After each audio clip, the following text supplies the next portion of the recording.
You should be grateful I even let you touch me.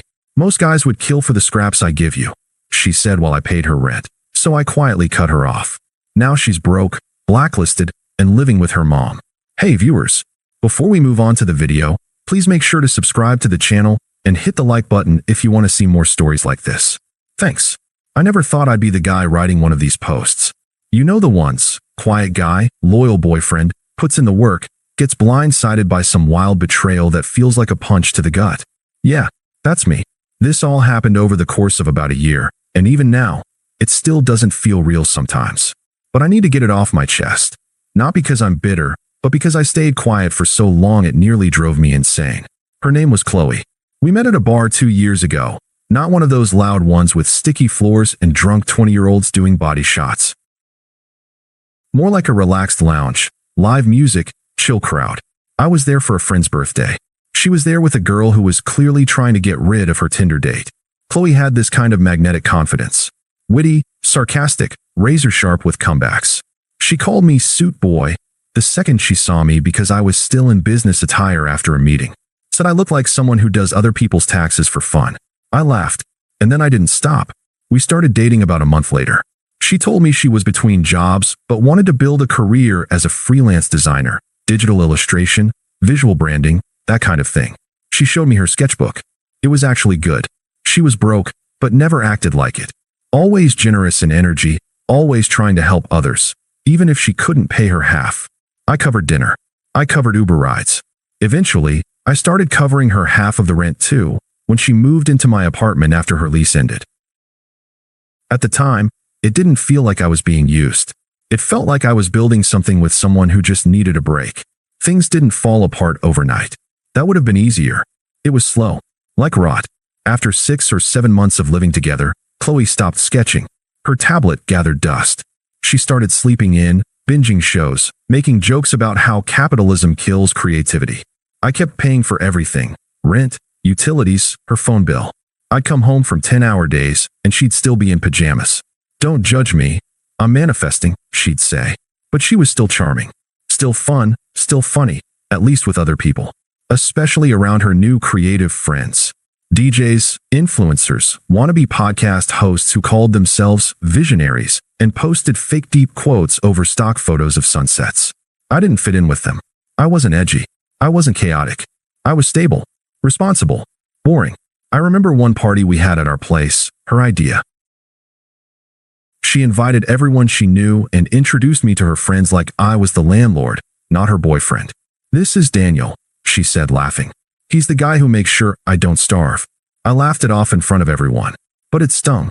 A few days later, I overheard her talking to one of her friends on speaker while she was in the shower. She must have left the bathroom door cracked. Her friend asked something about me. I don't remember the exact question, but I do remember Chloe's answer. "He's safe and boring, but he's useful, you know." My stomach dropped. I didn't say anything. Not that day, not the next, but I started noticing more. The way she rolled her eyes when I asked if she'd applied for gigs. The way she made fun of my Excel spreadsheets. The way she'd spend 45 minutes doing her makeup for some club night and 0 minutes doing anything remotely productive. The worst came during what I thought was going to be a real conversation. I asked her, gently, if she still wanted to pursue design. If she needed help planning a schedule, a client strategy, something.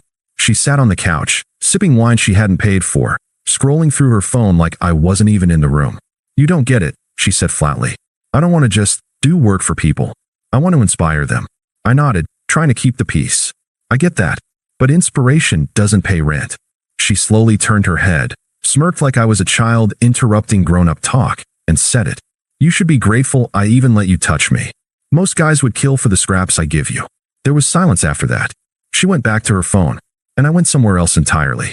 Not physically, not yet, but in my head. That was the exact moment something snapped. Not in anger, in clarity.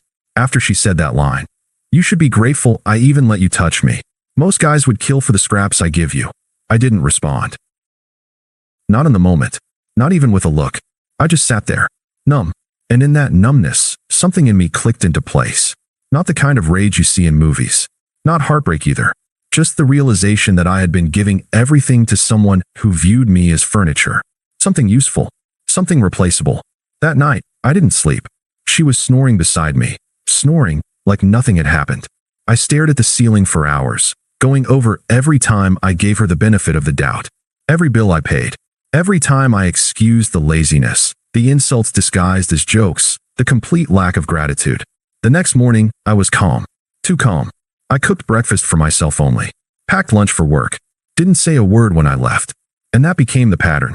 The silent exit begins. I didn't tell her I was done. I just started acting like I was done. First step, I opened a new bank account. Second, I canceled the joint credit card she always used to just grab a few things. When she tried to use it at Sephora and it declined, she texted me, "Hey babe, your card's not working?" I replied, "Not my card anymore." She didn't respond. That was the first time she knew something had changed. Next, I started moving things out slowly. My birth certificate, my childhood photos, my expensive headphones, one drawer at a time. A shirt here, a laptop charger there. She didn't notice. She was too busy planning a birthday weekend for her DJ friend. Too busy working on her personal brand, which, as far as I could tell, meant scrolling Instagram and reposting memes about cutting off low-vibrational men. The final move out 2 weeks later, I scheduled a Friday off work. She was asleep, probably hungover, when I packed everything that was mine into a U-Haul van. Took maybe 2 hours. Left the keys on the counter. And a note. Just one sentence. "You don't owe me anything. I just realized I owe myself more." I turned off my location sharing. Blocked her on social. Changed my number the next day. No big confrontation. No final fight. She didn't deserve one. I didn't ghost her. I just released her. The way you release something that's rotting in your fridge. No ceremony. No drama. Just gone. Aftermath. First ripples of panic that weekend. I stayed with a buddy from work while I found a new place. We grabbed drinks that night, and he told me I looked peaceful. Not happy. Not excited. Just light. Like I dropped a backpack full of rocks I didn't even know I was carrying. 3 days later, Chloe called my work phone. I didn't answer. She left a voicemail. Her voice was syrupy sweet. "Hey, I'm not sure what's going on, but I think we need to talk. Like now." I deleted it. Next day, she emailed. Subject line, "Seriously? Body, you think this is okay? You don't get to just walk out and act like I don't exist.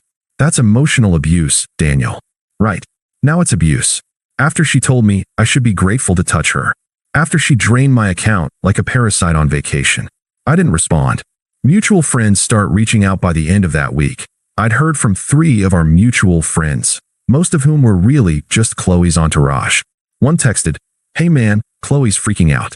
She said you just dipped? WTF. Another called me a narcissist. You're really gonna do her like that after everything she's done for you?" I almost laughed out loud. What exactly had she done for me, besides consume my time, my energy, and my savings like it was her birthright? Still, I said nothing. Not a word. Because silence was finally doing the job my words never could. She starts to spiral. I didn't follow her on social anymore, but friends occasionally sent me screenshots. She posted vague quotes about betrayal. Some people only support you when you're useful. Watch how quickly they disappear when you stop feeding their ego. No likes. No sympathy comments. Just 1 or 2 pity reacts. She DM'd me again a month later from a burner Instagram account. "I miss you. I didn't mean those things. I was scared. You made me feel too safe, and I confused that with boredom. Please talk to me." I didn't even open it. Closing this chapter, for now. That's where I'll leave this part. Because by then, the power had already shifted. Not because I got revenge. Not because I made her suffer. But because I had something she couldn't fake, couldn't post, couldn't manipulate. Peace. And she had to sit with the fact that she threw it away like it was nothing. It's funny. When someone's the center of attention for long enough, they start to believe silence is impossible. That people will always care. Always orbit. Always look back. But when you truly go quiet on someone like Chloe, no text, no call, no explanation, not even anger, the silence becomes unbearable. And eventually, it starts screaming. The DJ boyfriend who wasn't about 6 weeks after I moved out, a mutual friend, a guy named Marcus who never really picked sides, sent me a message. "Yo, you heard about Chloe and Kai?" Kai was the DJ she used to brag about, some shirtless guy with a SoundCloud and 6 baby mamas, apparently. He'd started crashing at her place right after I left. According to Marcus, they were together for about 4 weeks. Then Chloe posted a photo of them in bed, and Kai immediately commented, "Why you posting this? We're not even like that. Public. For everyone to see." 10 minutes later, he blocked her. A few days after that, he left with her laptop, a PlayStation I'd bought for myself, and she kept, and $300 cash she had stashed in a drawer. She called the police. They told her it was a civil matter. She posted some Instagram story rant about men being trash and how she was done being generous. Generous, as if she had been the one paying rent, covering groceries, buying electronics. The blacklist begins, then the landlord got involved. Apparently, she hadn't paid rent in 2 months. She'd been too emotionally distressed to get a job, her words, not mine, and kept promising her new man would help out. But DJ Kai was long gone. When she finally got an eviction notice, she lost it on the property manager, screamed at him in the front office until security had to escort her out. Result? She got blacklisted from every property owned by that real estate group, which was a lot. In that part of town, it meant she'd either have to go way out into the suburbs or move back home. She chose the latter. Back to Mom's house, she didn't tell anyone, but people talk. I heard from Marcus again. He ran into her at a grocery store back in her hometown. Said she was wearing oversized sunglasses and pretending not to see him. She looked exhausted, pale, not in a glow-up detox kind of way, just drained. He said she mumbled something about being in between chapters and walked off without buying anything. I'd be lying if I said I didn't feel anything. But it wasn't pity. It wasn't satisfaction either. It was more like this weird, clinical detachment. Like watching a building collapse after you already moved out. She tries again a few weeks later. I got an email. Subject: please read this. Body: I know I hurt you. I know I said things I can't take back. I was scared. You made me feel too comfortable, too safe, and I pushed you away because I thought I needed chaos. But now I see what I lost, and I'm willing to do whatever it takes to fix this. Therapy, communication, whatever you need. I miss you. Please call me. I didn't reply. The next day, I got a message on Venmo. One sent with the note: just want to talk. Blocked. She sent a message to my cousin, who lived in another city. Can you tell him I'm not crazy? That I was just overwhelmed. Blocked again. Then she tried the guilt route. Sent me an actual handwritten letter through my old building's office, which I no longer lived in. You don't have to forgive me. Just don't hate me. I didn't hate her. I forgot her.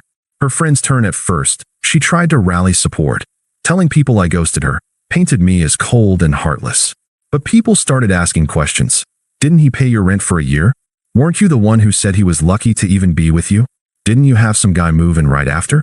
Her tribe, the creatives, the loud personalities, started quietly stepping back. You can only play the victim for so long before people remember who you really are. And me? I was fine. Actually, better than fine. I wasn't dating anyone. Wasn't trying to. I was working, sleeping better, playing guitar again. I had weekends to myself. My bank account was growing again. I wasn't walking on eggshells in my own home. No drama. No manipulation. No noise. Just peace. Which, after all that, felt like luxury. I hadn't seen Chloe in person since the day I moved out. Not in the supermarket. Not on the street. Not even in passing. And I liked it that way. So when I saw her standing outside my new building one Saturday afternoon, leaning against the brick wall near the entrance, arms folded tight across her chest like armor, I froze. Not out of fear. Out of pure disbelief that she had the nerve. The last attempt she looked smaller somehow. Like the air had gone out of her. No lashes. No lip gloss. Hair tied back in a low knot. Wearing a hoodie I forgot I even owned. She didn't see me at first. I watched her glance around nervously, checking her phone like she wasn't exactly sure what to write next. Then her eyes locked on mine. I didn't wave. I didn't smile. Just walked past her toward the door. Wait, she said. Please. I didn't stop walking. She followed me up to the intercom. You blocked everything. I didn't know how else to reach you. Still silent. I unlocked the door. Held it open. Not for her. Just because I wasn't going to slam it in her face. But I didn't step aside either. Can we talk? Just for 5 minutes. That's all I'm asking. I looked her straight in the eye. You said I should be grateful you let me touch you. I said. Remember that? She flinched. Like the words hit her harder than she expected. I didn't mean it. I was being cruel. I was serious, I interrupted. That was the most honest thing you ever said. She blinked. Her mouth opened, but nothing came out. You wanted someone to orbit you, to feed your ego, pay your bills, sit quietly in the passenger seat of your movie. I get it now. I stepped inside, held the door, but I'm not angry. I'm just done. The door closes, she didn't try to follow me in. Didn't scream, didn't cry, didn't throw a tantrum like I half expected. She just stood there in the doorway, hugging herself, swallowing whatever performance she thought would work. I let the door close between us. Not dramatically, just quietly, like closing the lid on a chapter that no longer had anything to teach me. Aftermath, that was 3 months ago. She hasn't shown up again. Marcus told me she moved to Florida to live with a cousin. Started doing some MLM scam. Still posts thirst traps with fake deep captions about healing energy and manifesting real men. I don't check her page. I just hear things. And me? I've stayed single. Happily. Peacefully. Intentionally. I don't need revenge. I don't need closure from her. Silence was enough. The life she thought was beneath her is the one I'm living better now, without her in it. Thanks for watching. Make sure to subscribe to the channel and hit the like button. What do you think about this story? Share it in the comments.